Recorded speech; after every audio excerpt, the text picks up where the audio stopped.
Good afternoon, everyone. Today, I would like to discuss a question that has sparked a significant debate in education. This is Are the liberal arts racist? By Aubryana Tripp. The liberal arts have been long dominated by Western perspectives, and this has led to the exclusion of many voices, particularly those from marginalized communities. However, the question is does that mean the liberal arts are inherently racist? And is there room for change? In this presentation, I will explore the historical context, current debates, and ways to make the liberal arts more inclusive while preserving their value. I will highlight some authors, I will talk about Dominican traditions, and I will talk about my time at Siena.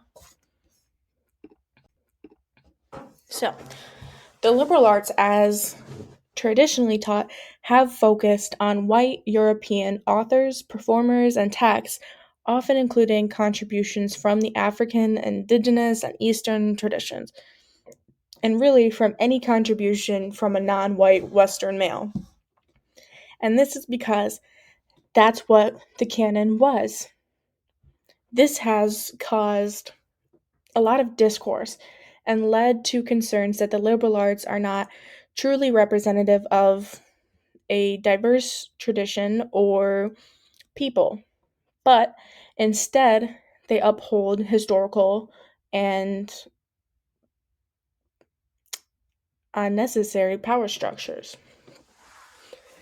In modern education, we continue to see debates over what should be included in the liberal arts curriculum. Some argue that the Western canon represents the best of human thought and should remain the same, while others believe that excluding diverse voices and perspectives perpetuates historical injustice. The key questions are these: does modern curriculum still uphold these exclusionary traditions? And how can we engage with the traditional canon while also making space for new perspectives?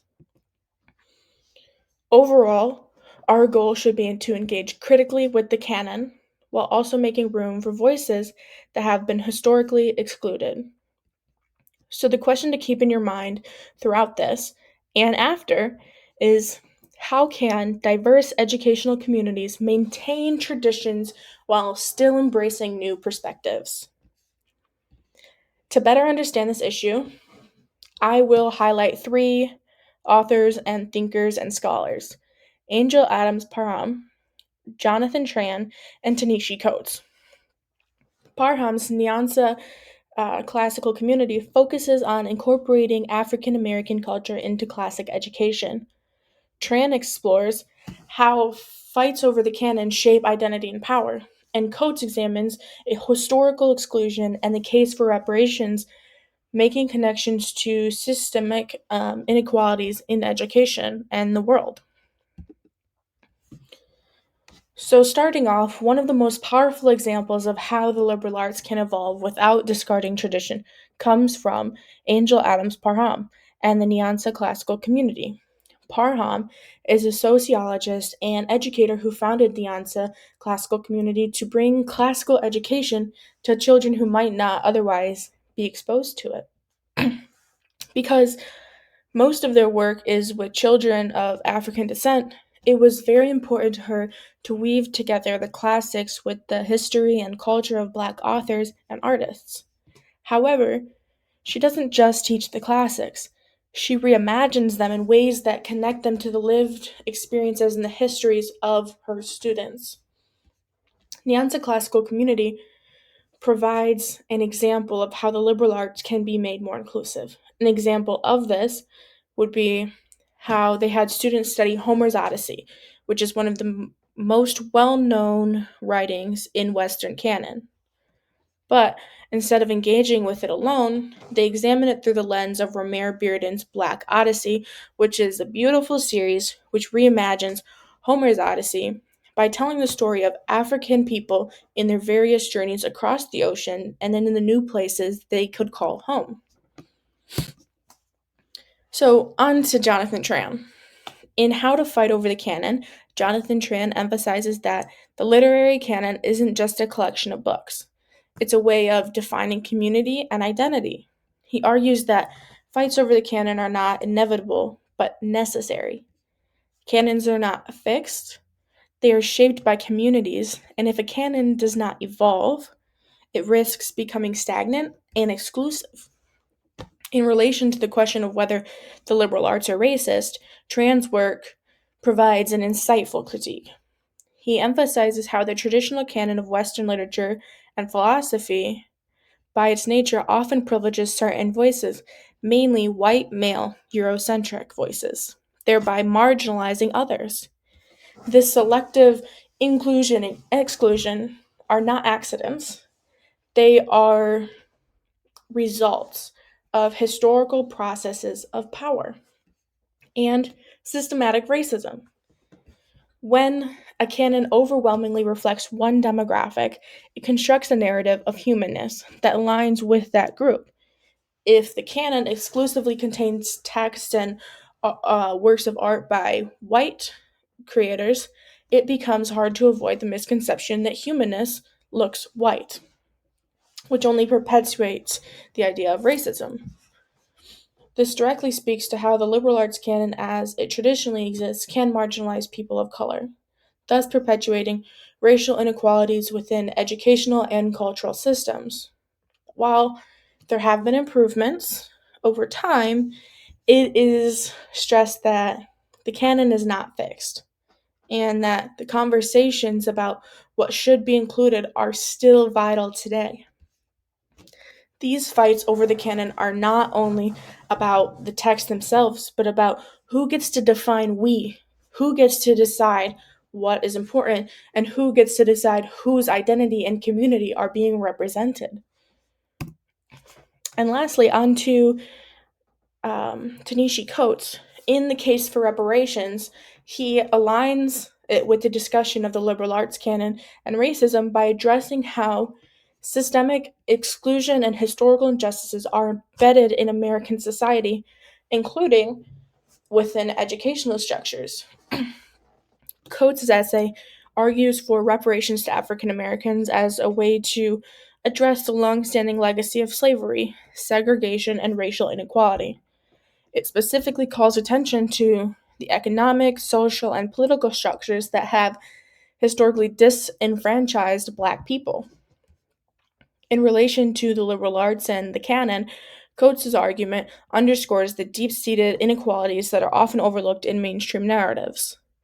The history of racial discrimination in the US, from slavery to redlining to wealth inequalities, is often erased or minimized in traditional education settings to make people feel more comfortable or to hide the disturbing past. The liberal arts canon, which tends to be Eurocentric and very exclusionary, can perpetuate these historical oversights by not fully engaging with the histories and contributions of marginalized groups, particularly those of Black people. Coates highlights that the narrative of American exceptionalism has long been dominated by the story of white progress, and this often ignores the violence and exploitation upon which that progress was built. When considering the case for reparations, alongside Jonathan Tran's ideas about how the canon is, the connection becomes clear. Coates is asking for a reimagination of the national narrative, just as Tran is urging for a reimagination of the literary canon. Both are concerned with how power, race, and history are represented and whose stories are given legitimacy and a spotlight. Both Coates and Tran ask us to engage with the uncomfortable realities of our histories. And for things to really change, we need to get comfortable being uncomfortable. So now I want to talk a little bit about Siena specifically and Dominican traditions. Siena's Dominican tradition provides a framework for thinking about justice and inclusion within the liberal arts. The Dominicans have four pillars that emphasize prayer, study, community, and preaching. The study pillar encourages us to seek truth, and truth seeking cannot be done in isolation. It requires engaging with multiple perspectives, and it encourages us to seek truth through intellectual inquiry. And in the context of social justice, it encourages us to examine historical, social, and cultural forces that shape our society today. The Dominican community emphasizes the importance of fellowship, shared learning, and mutual support. This pillar of community is particularly important and relevant when we consider the importance of inclusivity and belonging within educational and social contexts. Community, in the Dominican sense, is not just about shared rituals or experiences, but it's also about building relationships based on justice and respect for all voices.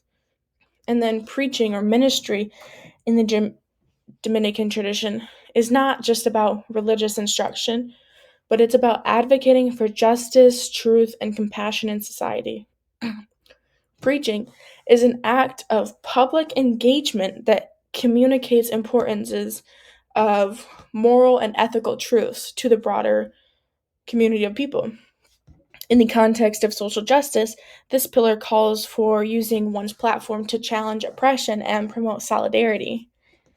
Educating students about social justice issues through the lens of the Dominican pillars and traditions would involve studying historical and contemporary injustices, ensuring that students are equipped to critically analyze how history and systems have shaped the current landscape, building community in the classroom where diverse voices and experiences are valued and heard, and where students can learn the importance of inclusivity and solidarity.